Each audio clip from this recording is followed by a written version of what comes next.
Good evening, everyone, and welcome to SocialFlight Live. I'm Jeff Simon. We have such a wonderful show for you this evening. The University of Massachusetts Aeronautics Team is here, just back from the International Design, Build, Fly Challenge, and we're going to get a little peek into the world of these wonderful young adults and their adventure along this journey. It's really just such a cool story and just great folks to meet. Now, before we get started, a few things. First of all, SocialFlight's Fly to Win Challenge is now in its last few weeks of this section. We are giving away a Lightspeed Zulu 3 headset, and that's happening on June 1st. So all you need to do is get the SocialFlight mobile app and just get out there and fly. You can check in at any airport, your local airport, and even if you only check in once, you are qualified for the drawing to win that Lightspeed Zulu 3 headset. If you do go to more airports, get more points, and get onto our leaderboard, you get additional entries in that drawing. And so some lucky winner is going to go walk away with that Lightspeed Zulu 3. We are always giving things away here on SocialFlight, and so be sure to check that out. Now, I am very, very excited also because tonight we're here and we have a brand new partner here at SocialFlight, a new company to bring into the SocialFlight sponsorship family. I'll tell you that it is our partners that make all of this possible, and our new partner is iFlyEFB, the electronic flight bag. I was contacted recently by Walter and Juanita Boyd, the founders of both Adventure Pilot, which you may remember, as well as iFlyEFB. And I have to tell you, they reached out to me to talk about SocialFlight and sponsoring it in order to help make all of this available to General Aviation and keep all of this going, and also spread the word about this wonderful product. And to be honest, I wasn't really all that familiar with iFlyEFB, but as soon as I started using it, I was just blown away. It's incredibly simple to use, has just about every feature you can imagine there from the most common EFBs that are out there on the market. And one of the really amazing things is that while while those electronic flight bags, those apps for your iPad have just gone up and up and up in price, and to the point it seems to make you choke, the iFlyEFB is incredibly reasonably priced. And so you can just get out there and try it. And in addition to that, not only can you try it for free, but it's available not just on Apple devices, but also on Android devices. So I have found it incredibly easy to use, and it has these amazing features that include things like synthetic vision and route planning and all vertical approach planning for altitudes with everything that you're doing. There's just so much. We'll talk a lot more about that as time goes on, so you can learn that. But I would just do yourself a favor. Go out, check out iFlyEFB, iFlyEFB. Check it out for yourself. I believe there's a free trial, as I mentioned, and be sure to thank them for supporting SocialFlight and making all of this possible to continue and have us continue adding features and doing more to support General Aviation. Now, for tonight's guest, I'm really excited. I believe that it's the personal connections that we make in aviation that really expand our horizons and give us a little bit of a view into a part of the aviation world that we don't necessarily may have exposure to in our routine lives. And so I've been grateful to have this opportunity just through my son Jake. He is over at University of Massachusetts in the mechanical engineering program, and his journey took him into the University of Massachusetts Aeronautics Team and what's been happening there. And I've had this privilege of getting to see this incredible group of young adults literally building this program at a school that doesn't even have an aeronautical engineering major, and they were able to put this whole program together and get it to the point that they were able to compete out in Tucson, Arizona in the Design, Build, Fly Challenge. They're going to tell us all about that tonight. We're joined tonight by Jake Simon, Ansel Markovici, and Brandon Lutz. So I'm going to bring them on the line now. Please help me welcome to SocialFlight Live, the university, or at least a portion of the University of Massachusetts Aeronautics Team. How are you doing, guys? Good. Hey there. Thank you so much for joining us. It's been so much fun to get to watch through pictures and things like that what's been happening with your story. all along the way. I want to start with a quick background of each of you. So if we could kind of go, for us, it's left to right, but if we could start over there with Brandon and tell us a little bit about what your major is and what brought you to wanting to take part in the aeronautics team. Yeah, absolutely. So I am, like Jake Simon here, I'm a mechanical engineer. And it's actually kind of interesting. I started off in college actually wanting to go into medicine. And so most people, they start in engineering and then usually realize, oh, I don't like this, and they switch out of it. And so I was in that kind of weird category where I started in public health, swapped into engineering. And a big part of that was I worked in EMS for a few years, saw medicine. I was like, God, I hate this. And I was like, well, we got to change something, and started doing engineering and kind of instantly fell in love with it. And what's kind of interesting about my background especially is it's almost nothing to do with aviation actually. So my previous experience and kind of my interest in like kind of my future career is a lot with green energy, specifically fusion technology. I don't know if you're familiar with Commonwealth Fusion Systems, but they're working on a device to pretty much, we're putting an artificial sun in a bottle and using it to harness it for limitless green energy. And so you might be wondering, how do you go from there to then making model airplanes? And it was actually just over the summer, I just kind of got that itch for using my hands and making stuff in engineering, and saw the aeronautics team and literally just saw like, oh, this is kind of cool. They're building a plane, like, count me in. And I kind of just fell in love. And it's kind of interesting how much it's grown on me, like just being around people who are so into aviation, being around people with that similar passion, really kind of gives me that itch. And I actually went flying with Ansel for the first time on a smaller plane.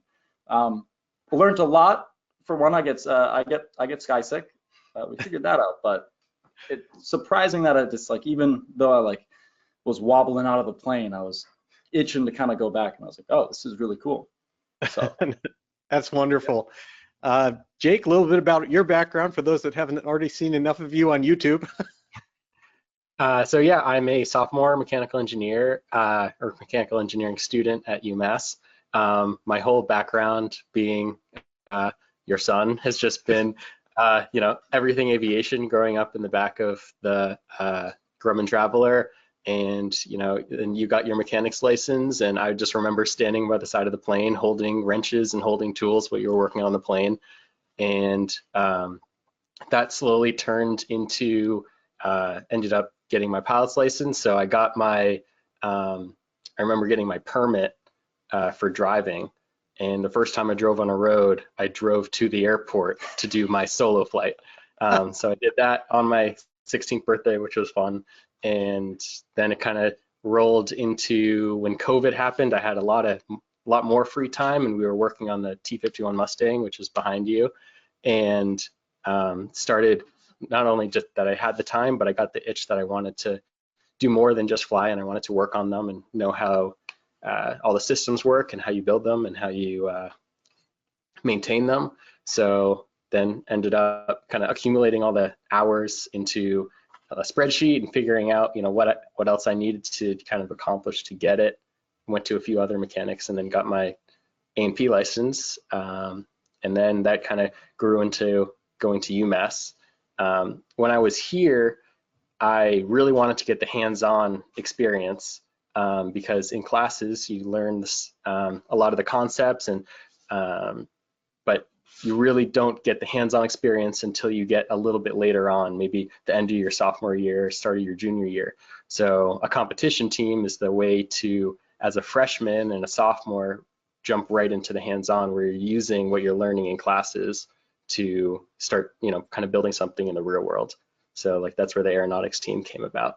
And I'm absolutely thrilled and super thankful that I found, everyone on the aeronautics team, because it's completely changed my experience. Excellent. And Ansel, tell us about you. So similar to many of the viewers watching, I got bitten by the aviation bug very, very young. I actually don't even remember when I started loving aviation, but I've always, looked up whenever a plane flew over, and I had to tell whoever I was with exactly what plane it was, even though they never cared. But I started off, I would make little gliders out of chopsticks and cardboard, and then I moved up to remote control airplanes. And then I started through the EAA Young Eagles program, which was a program to connect young students. I forgot what age group, but young students with local private pilots. And I started taking those young Eagle flights and getting involved in general aviation. And then I started taking flight lessons when I was in middle school. And similar to Jake, I soloed when I was 16. I got my private pilots soon after. And ever since, I've always been in love with aviation. And recently, 4 years ago, I'm a senior now, when applying to colleges, I was looking for something with aviation. That's what I want to go into. That's what I want to do with my life. And none of the schools in the area, because I wanted to stay somewhat local, being from Massachusetts, none of the schools had an aeronautical degree. So one advantage that I saw from UMass is I actually saw on the website the aeronautics team. It was called the UAV team at the time, but I realized that even in the school without a program for aeronautical or aerospace engineering, there are ways to get that kind of aviation background, as well as a higher up engineering design with aircraft and aviation and aerospace engineering. So that's where we are now. Excellent. Now, well, one of the things and the reasons I wanted all of you to come on the show and talk about the program is I'm always impressed with anyone who becomes kind of like a self-starter. And when you all basically kind of came to the school, or came into this year at least, the program itself, the aeronautics team really needed to be kind of rebuilt by you. What you guys did was, as you mentioned, it used to be called something different, but you really put something together there a little bit from scratch. Can you tell me a little bit about that story, Ansel? Yeah, so definitely. So I joined the aeronautics team, or the UAV team at the time, probably the first month that I came to college, and I quickly got very involved and very excited. It was a fairly new team at the time. It only existed 1 year before I came in contact with it or became a member of it, and they never managed to get to competition because it was so new. They weren't as up to date with everything. So I joined, and we had this big plan to go to the competition. The mission at the time was a banner towing bush plane, and I thought it was the coolest thing ever, because in my entire experience before was all remote control airplanes with a maximum wingspan of about 3 feet. And this time I was going to a 5-foot plane that weighed almost 10 pounds, carrying this big banner. I thought it was really cool, especially being surrounded by a bunch of seniors, being a freshman. I thought it was really cool. We would test the banner by attaching it to the back of a bicycle and ride around the quad. And everyone thought we were nuts, but I thought we were the coolest people ever, which in my defense, we were. And everything was great. And then COVID happened. And when COVID happened, no one thought anything of it. It was the 2 weeks to flatten the curve. So we thought, okay, after that, we're going to go to the competition. And then the next 2 years, there were no classes. Everything was online. And the team, which was mostly seniors, has since graduated. So then post-COVID, the team was, I think, 4 of us. And none of us really knew that much about aeronautical design, aerospace engineering. The most that I had was these remote control airplanes that I made out of foam board and styrofoam, and now we have to build this team up. So we first decided to change the name because it was called the UAV team, and every time I told anyone that we were part of the UAV team, I would get the question, what is a UAV? They would, and if they knew what a UAV was, it was either from a video game or they thought of drones. And I thought, we're not electrical engineers, we're supposed to be aerospace engineers. We design the airplanes, we design the airfoils, we design the tails, we do all the aerodynamic analysis. So I thought, you know what, let's change the name to UMass Aeronautics. It sounds a little bit cooler, it better describes what the team is about. And from there, we just started recruiting a bunch of people, met these 2 wonderful students, as well as a team of 25 others. And we, from the ground, just built it up. And this past year, we managed to successfully go to the competition for the very first time. And I could not be happier. Wow. So let's make sure that, let's get everyone kind of grounded on what the competition actually is. Jay, can you lay out for everybody what the baseline of this design, build, fly challenge is? Because this is international. So for folks out there, you have connections with all different schools all across the United States. Or relatives in schools. This is international. Yeah, so it's very similar to, I like describing it to people as kind of like a competition robotics team that is focused on aviation. So it's an international competition run by AIAA, which is an organization that does a lot of outreach for students, but is also kind of a center for a lot of aeronautical engineers. And they run this competition called the Design, Build, Fly competition. And it's this international competition that all the big aeronautical engineering universities go to around the world. So there's teams from Germany, Slovenia, a few from China, a few from Austria and Australia. So Well, from Hungary. yeah, a few from Hungary as well. Wow. And the whole goal is to design, optimize, manufacture, and then compete a remote control aircraft that is supposed to complete either welfare missions or commercial missions or military missions. So every year is a different mission. You kind of start from scratch. They give out in September a set of guidelines, and they don't tell you how to design the plane. They just basically say, this is what the plane needs to do. These are the rules. So you can only use an electric motor. You can only use like commercial bought batteries, things like that. But the rest of it's on us, and we have to figure out how to first optimize it to figure out which mission, because there's usually 3 missions for each year. We got to figure out which mission we're going to focus on, because it's a balance between all of them, and how we want to kind of apply for each one. And then we go right into the conceptual design. In order to get to the competition, you have to write a proposal by the end of October, and that's pretty much like how we're going to structure the team, what our conceptual design is, how we plan on manufacturing, testing it. It's usually like around 3 pages, and is basically how you get into the competition. So you really have to apply, and then once you get accepted, then you continue.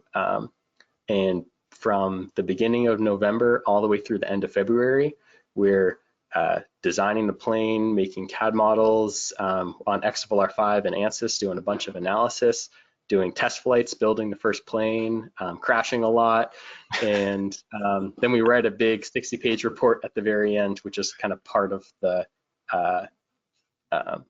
scoring. The score multiplied by your fly-off score is kind of your final score. So it's a mix of your design process as well as the execution of the plane. Interesting. And then, So go ahead. Basically, and then after February, then kind of rolls into April, and the start of April is when we do the fly-off. So every year it alternates between Tucson, Arizona, and Kansas, where Textron is. Oh, wow.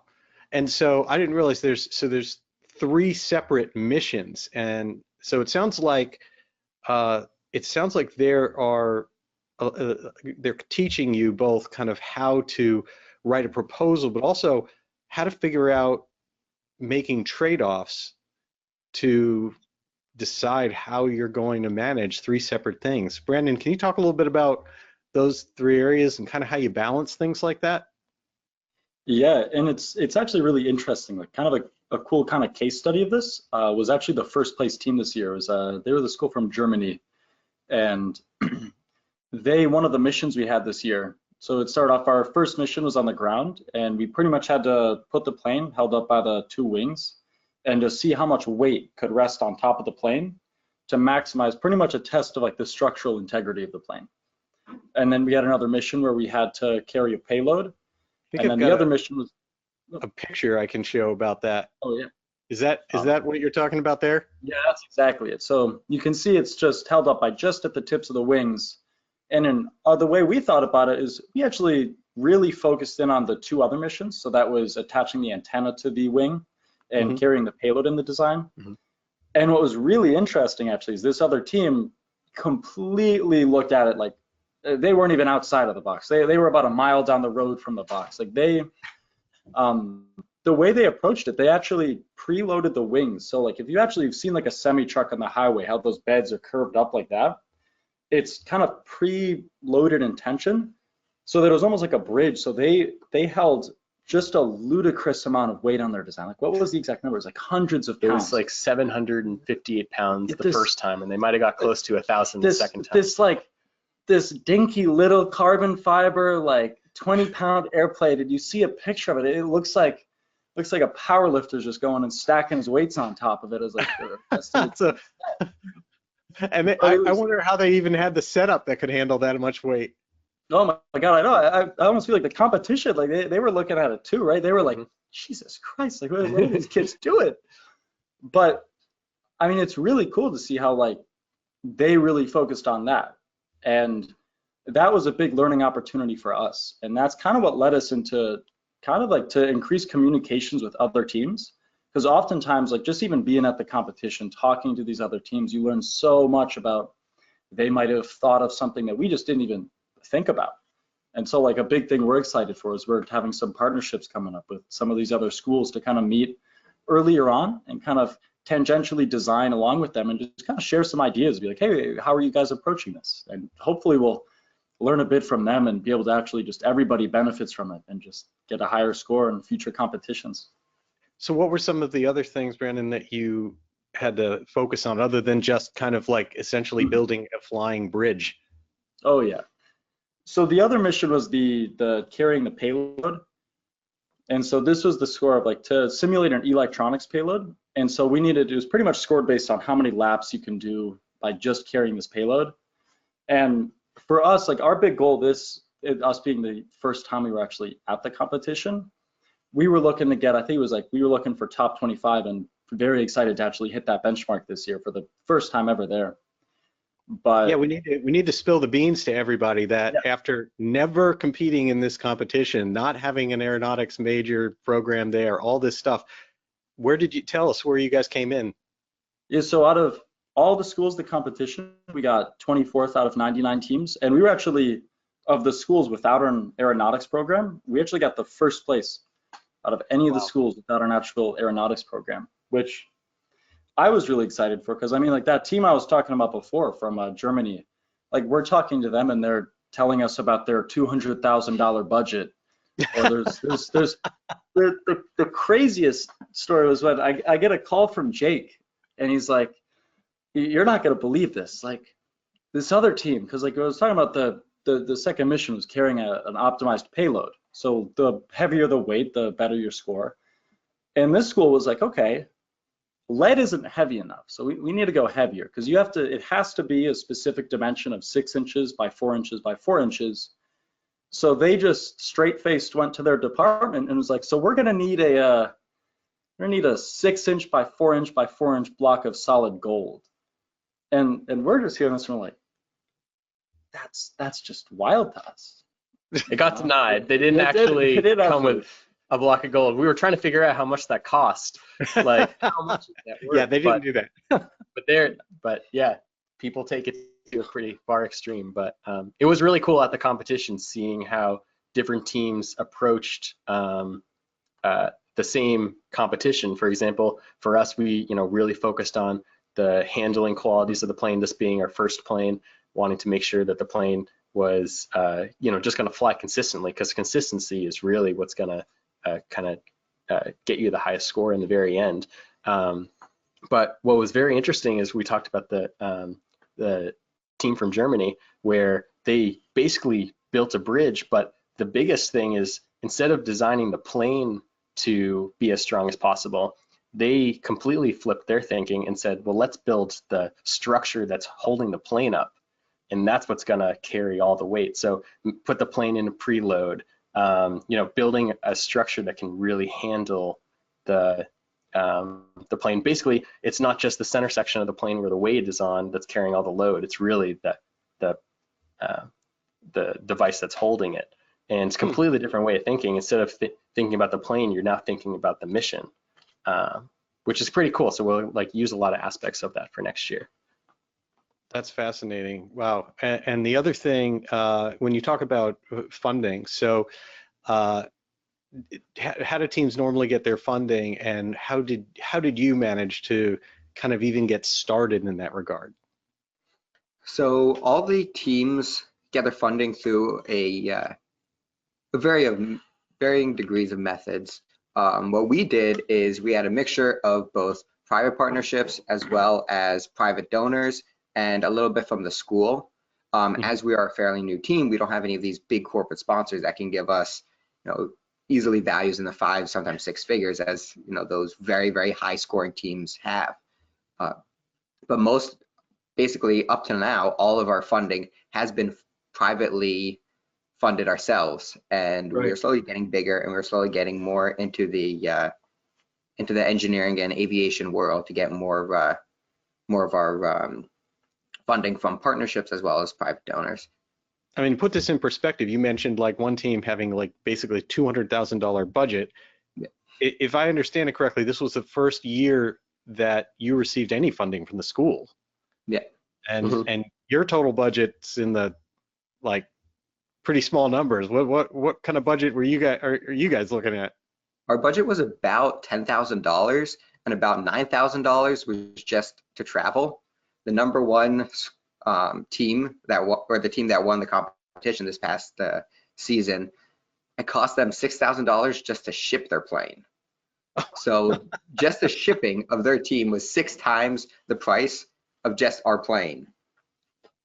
That's crazy. But the cool thing about this year is, we got funding from the school, and started getting support from the school, which let us go without just having 2 people go to the competition. We were able to bring 7. We were the first actually too. Yeah, and then through the private funding, we were able to build a plane that we were very proud of. We got to the competition, ended up meeting our goals at the competition, getting top 25. And now, and we'll talk a little bit about some of the events that we've just had, but we're already starting to see a lot of interaction with some other companies, some other sponsors in the future. So it seems like there's definitely a lot of hope of building up, especially just to next year. It's looking like the resources that are available just from being able to compete for the first time is a lot higher. Success of being able to do something and demonstrate something certainly leads to future success. That's for sure. You kind of proved to everybody that you can lift yourself up by bootstraps and get out there. Tell us a little bit about that journey and what it was like to scramble and get yourself to the point that you had something that you could take out to Tucson. Yeah, I guess even just before we even thought about building a plane, like right at the start of the year, like we were kind of looking back on the previous years, and the biggest issue we kind of identified was the just involvement in the team was not what it was, what we needed for it to be even close to competitive. So for like the first, I would say even first like month or 2, it was really about how can we make all of these new members from freshman to senior just as involved as possible, make their voices heard, and get them interested in aviation.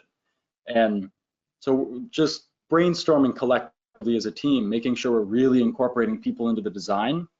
And on kind of one hand, like it is slower. Like if we really, really wanted to just like hammer design out and just have 3 people do it, like we absolutely could have, but then it would become time to building it and come time to optimizing it, and half our team would have left because they're just like twiddling their thumbs, not being able to do anything. Right. So one thing I was honestly like probably like the most proud thing about the team in my mind is just how we got everybody so involved in this process early on, to kind of like let them give their ideas to how to build this thing. And like freshmen and sophomores who didn't even know what like a spar is, they don't know what an airfoil is, all of a sudden learning about aviation, being able to actually design and build a plane. It was really cool to see kind of that progression for everybody. Yeah. And if I can add something to that, even though the competition is our main goal and we have to compete and score competitively, we are a educational team. We are a subset of the engineering department.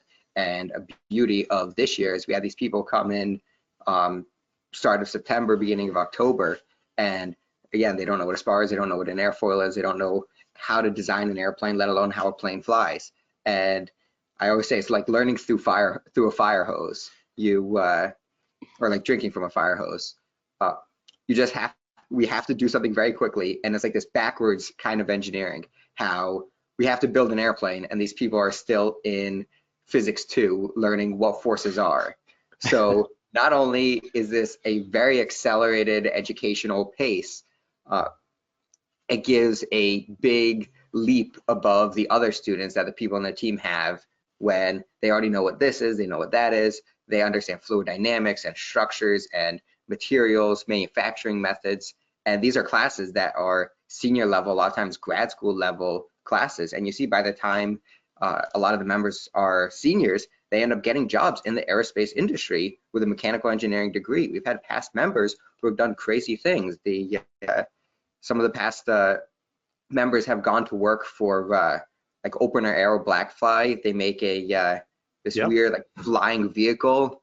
One of them is over at Palmdale, Arizona, working on the B-21. I can't tell you anything more, but it's really exciting to see the vast aerospace and aviation careers that have amounted just through this team, as well as with the department. But this gives you that leg up that you can be on the same playing field as people who have graduated from schools with advanced aerospace engineering and aeronautical degrees.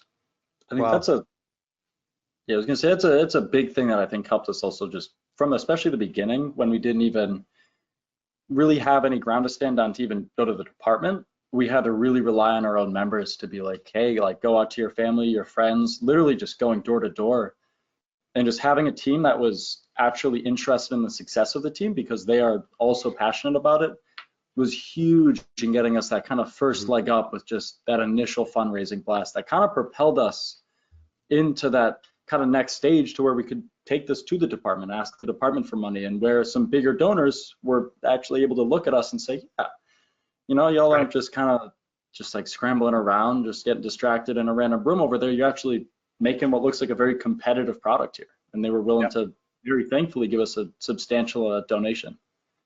So it as kind of is the theme for this program, it seems there's so many different facets of accomplishment and education that go into the process. And one of them is management. So Jake, tell me a little bit about how you structure, because it's up to you guys, it's up to the team itself to determine what's our management structure going to be. How are we going to create something that we can on one hand, very quickly and under a lot of pressure, meet whatever this year's target goals are and create an aircraft and compete. And then as Ansel said, on the other hand, your mission is to educate. And so you want to take new people who are going to be the future of the club and teach them along the way. How are you structured? So we definitely started the kind of like our goal structure this year, where Brandon was kind of the head of manufacturing. I was the head of aerodynamics, and Ansel was kind of the overarching kind of like chief engineer and administrative. And what that allowed us to do is have kind of 2 people or 3 people that had kind of a general view of, you know, I'm gonna analyze something and make what we call like a balloon body, and it allows the manufacturing team to kind of take that balloon body and start creating subcomponents of that outside shape. And then kind of as you go down from there, you start giving people like the center section or the ribs or things like that, where even like the tail, we had one team that was kind of a subset of the aerodynamics group, and their focus was how to build a tail. And the funny thing is we talk about this backwards engineering kind of thing that we have to do because, you know, we get tasked to build a plane, and you know, that group of like 3 to 4 people got tasked to design a tail of this aircraft. And the first thing that they did was go online and read everything that they could to figure out, you know, first of all, what is a tail? What is the vertical stabilizer? What's the, you know, what's the elevator? And they're going through this whole thing. And so it's really accelerated. You just got to learn really quick what it is. And then you know, look at past competitions and, you know, start reading all this stuff and, you know, really start to kind of understand that. And then under that, which we're going to really start working on next year, is, you know, you have the kind of top view of getting the communication together. So you have aerodynamics, manufacturing. Next year, we're going to focus a little bit into composites. So you have kind of the overview of composites and electrical. And then you have this kind of subcomponents. So maybe you have the tail, and then you have the center section or the landing gear or the propulsion. And then under that, try to create like a mentorship program where you have people working on the tail that have maybe a bunch of freshmen or people that are interested in the team, but you know, either don't have the time to fully commit themselves to teaching them, you know, what a tail is on their own, so they can come to the competition and learn how to build it. But you know, kind of start to get their kind of feet wet and get to the point where kind of the rest of the team is. And I think that's the general structure of the team, and that's what we're aiming for, where the majority of the engineering is done by the whole team, not just 3 people. And Yeah. the kind of higher up is a lot for communication. So let's talk about this experience again. Now, one of the things that you've got there, which is kind of cool, is I think one of the requirements was what, that the aircraft had to break down to a certain size? Yeah, so one of the key kind of design challenges was you had to ship the plane to Arizona, and sometimes, you know, you can just you know, FedEx it over. But for this flight, or for this competition year, they wanted us to actually be able to ship it in a checked bag. And the kind of reason for that is, if you think a little bit practically, you're building an aircraft that can be carried around the whole world, and then that plane has to fit into checked bag, so the height plus the width plus the length is 62 inches, and it's within the 50-pound constraint. And then at the competition, they start the timer, and you got to build it in less than 5 minutes and get it ready for flight. And it kind of simulates a real-world simulation where you can take the plane anywhere around the world, and if you have to deploy it in less than 5 minutes, you have, you know, kind of the ability to do so. So as you see in the picture, this is, you know, there's a bunch of bubble wrap because we're getting the plane ready to go into the to be a checked bag, which we were very nervous about, especially, you know, the plane. A lot of the structure all goes through carbon fiber, but the shape for all the aerodynamics is all through balsa wood and monocoat. So, you know, that stuff's a little bit more on the brittle side. So we're putting a bunch of bubble wrap on it to get it ready. And I don't know if you have the picture, but so we had to do kind of around the world to get to Arizona, flying into Seattle. And once we fly into Phoenix, you know, the first thing is we want to make sure that the plane got there, and we want to make sure that the plane is safe. Well, so hold on. So you went by something really quick there, because everything's been on a budget with you guys. When I heard you were going from Boston to Tucson via Seattle, I certainly thought that's an interesting way of getting there. Yep. So that's what we decided to do. To save money. Yep. So we drove to Logan from Amherst, which is about 2 hours, and then we flew to Seattle, got a connector to Phoenix, and then all jumped in a van and drove from Phoenix to Tucson, which is about another 2-hour drive. So, yep, that was, and another big thing when you're doing a connection flight, you want to make sure that the plane actually connects with you. That your bag makes it. Yep. So that's another thing. But I don't know if you have the picture up, but we were waiting for the plane to come off the, to come out of the larger plane, and you know, kind of go onto the conveyor belt into baggage claim. And we see a bunch of bags come out, and then we see this blue bag kind of just get nudged out of the plane, and it's kind of rocking on the side, and then it falls on the top of the conveyor belt, which is like 15 feet up, and it falls and just smashes right into the asphalt. This and is then right after bag that you're watching come off.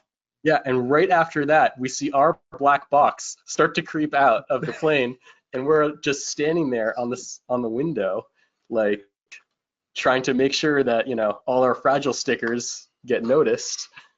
And so thankfully, it was right in the center of the conveyor belt and went all the way down. And the baggage claim, we made sure to catch it so it doesn't hit that stop. So yeah, definitely a nerve-wracking experience. And so you managed, you get there, and And then the first thing that I got from you guys at that point as any kind of an update was this one. You finally get there and you're able to pile into a van to get going. Yep, that's what we did. It worked out. So tell me about the day one competition. So the day before the competition, we spent the entire day traveling. I remember joking, we left out of Amherst and drove to Boston. I said for the first hour and a half, we were driving the opposite direction. Tucson's that way and we're going that way. But we ended up managing to make it all the way to an Airbnb in Tucson. And then we go to the competition site. And it's crazy. It's this big tent in the middle of nowhere because they don't trust our planes around people or property. So we get to this You're out near the boneyards, right? Excuse me? You're out near the boneyards, like the old, like. I wasn't even near the boneyard. It was. They didn't even want us crashing into the planes that were never going to go back into service. Yeah, it was about an hour outside of Tucson. And if anyone knows, if you get 5 minutes outside of Tucson, you're in the desert. So then we were not even in the deep desert, but the middle of nowhere desert. So the only thing that was there for us to hit was a cactus. And thankfully we didn't hit any cactuses. But we get there, and the coolest thing about the tent is we get there and look at everyone else's planes, because we all have the same rules, we have the same constraints, we have the same objectives, and we have the same rules. And all these planes were completely different. So I loved getting there and looking at all these planes. Some had single propellers, some had 2 propellers, some were completely carbon fiber, some were just cardboard and pieces of 2x4s, some were completely 3D printed, some had no 3D printed parts. And the coolest thing was seeing the teams that were still building their planes when we were there. We thought, oh, we're not that bad. But then there were also some other teams that really humbled us, where you look at them and it's huge carbon fiber, pretty airplanes with lots of stickers and lots of corporate sponsors. But it was very exciting. And the first day was like the first day of anything, really, really exciting to meet everyone, to talk to everyone, to see everything. And then tech inspection started, and we started going through, is your plane able to compete? And that was a bit of a scary moment, because we didn't know, did we miss something? Did something break? Is there any reason that they're gonna say, you know, the plane's not ready to fly? And in that case, we would have either had to rebuild the airplane. And part of the preparation, I don't know if it's bad luck or what, but I looked at local hobby shops or RC plane stores in the Tucson area, and I found 3, and I knew which one was open at which time. I thought, do we have to run there and make a repair or modify something? But fortunately, we made it through tech inspection. I would say with flying colors, but I think we barely made it through, but we made it through. And so yeah. my understanding is, or at least explain it to me, had the plane actually flown successfully by that point? Yeah, so we had a couple test flights beforehand, and we originally had a different prototype, and we go to fly it, and it was a pretty windy day, but the plane was actually flying pretty nicely.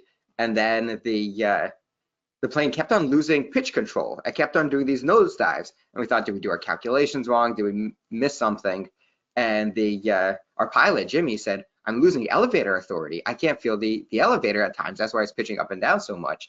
And then he's flying along again, and then it nosedives right into the ground and shoots into the ground and leaves just a puff of dust and a 2-meter crater. And we think, what happened? And it appeared that the elevator servo, the wires that connect the servo that controls the elevator, which gives you the pitch authority, ended up becoming unplugged and went right into the ground. So then we had to rebuild the plane from nothing, because the plane disintegrated. And we ended up getting a plane ready. Did the testing of it. Yeah. Lucky enough, got to the competition and got through tech inspection. Got to compete. Yeah. You tested it. Had you had it airborne, the new one, before then? Yeah, we were. Yes, we did. We were really yeah. Yes, we did. Okay, next question. Next question. It flew perfectly.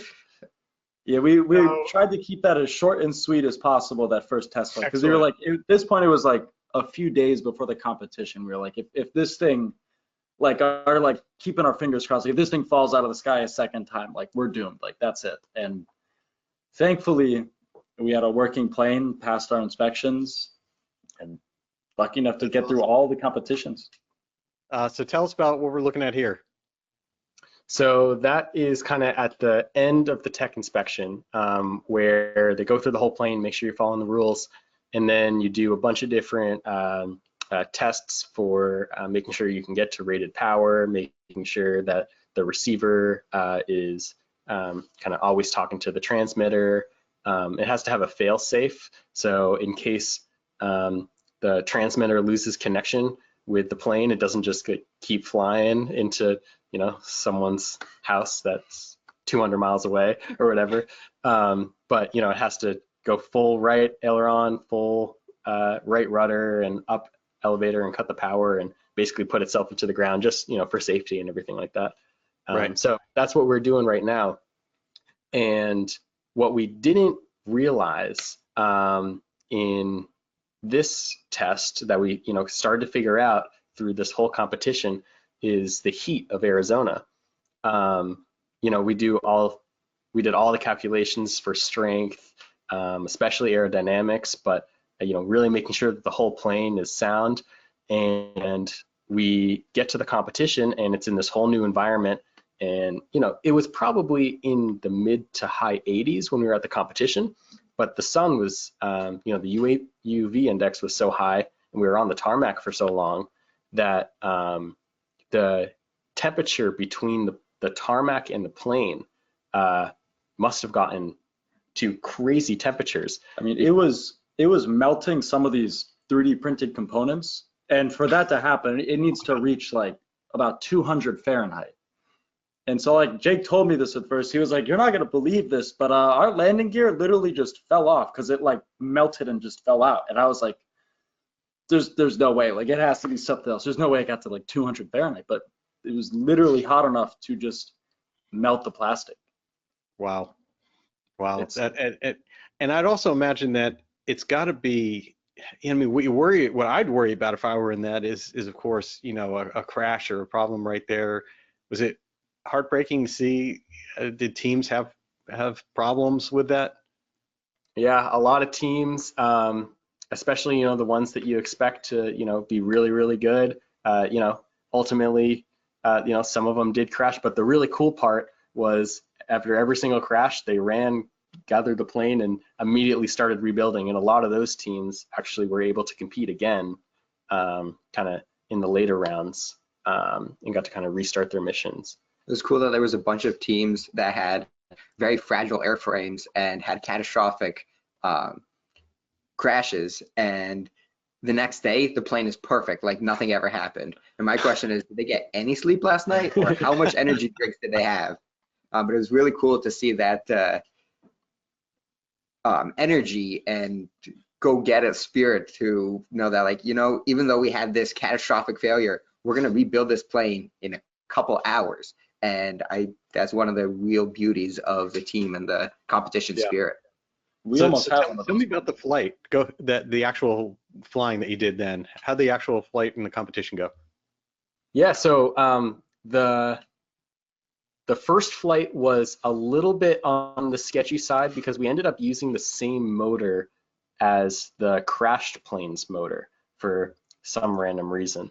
And so it probably was, not fully cleaned out, must have had, some problems, a lot more friction that it was designed to have, and was definitely underpowered for the first flight. So we were just, praying that, it was able to make all the turns and everything like that. We ended up quickly getting the motor swapped out for the second and third flights, and then it flew absolutely beautifully.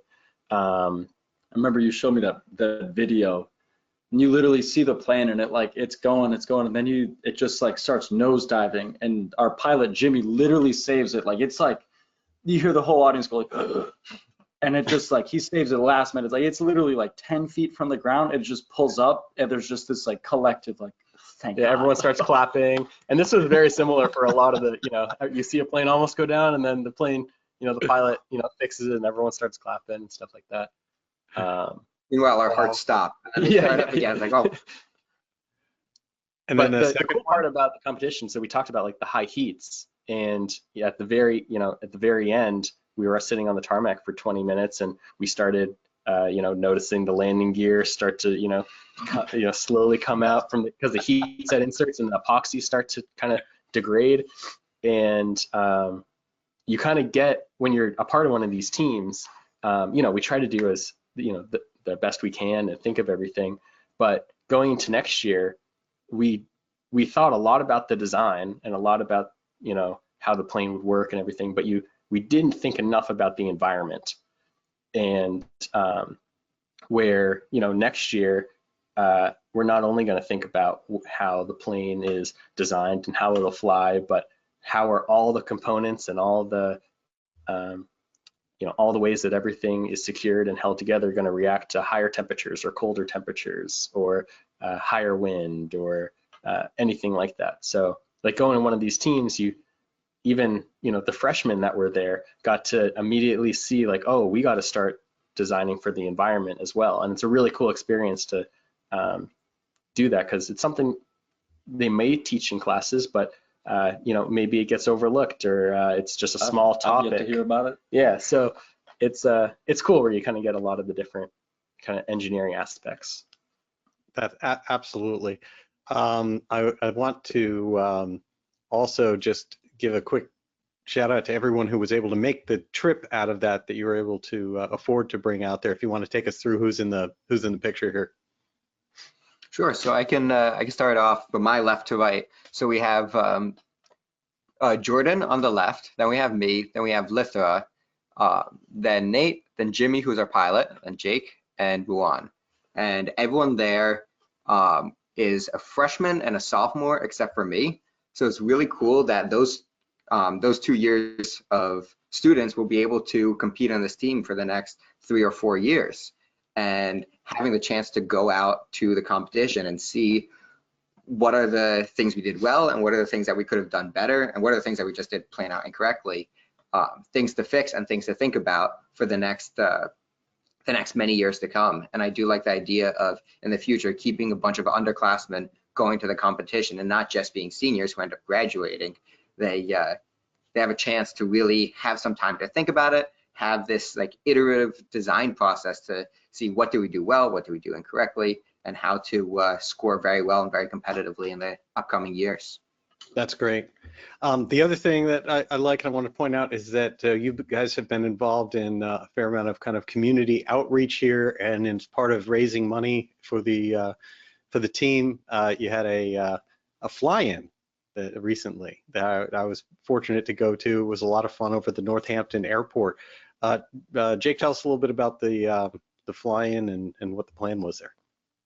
Yeah, so we first, we want to kind of increase the very baseline. We want to increase the amount of money that we have in the bank so we can, next year have a better plane.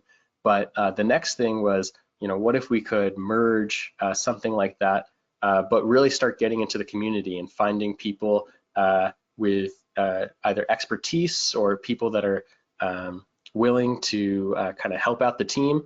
And the other thing that kind of turned out of it, is a lot of the people on the team joined because they came from mechanical or electrical engineering, but are really interested in aviation and always wanted to get their pilot's license. And a fly-in where you're around a bunch of planes and you're talking to pilots, really it was really cool to see, because a lot of people, that gave them the push, like, okay, I'm gonna go get the license, or I'm gonna go take the written and see how I like it, or go for the first flight. So that was really great. So basically 2 weeks ago, we had a pancake breakfast at the Northampton Airport, where we made, I think, over 500 eggs. We had a bunch of people on the team, cooking eggs and pancakes and sausages.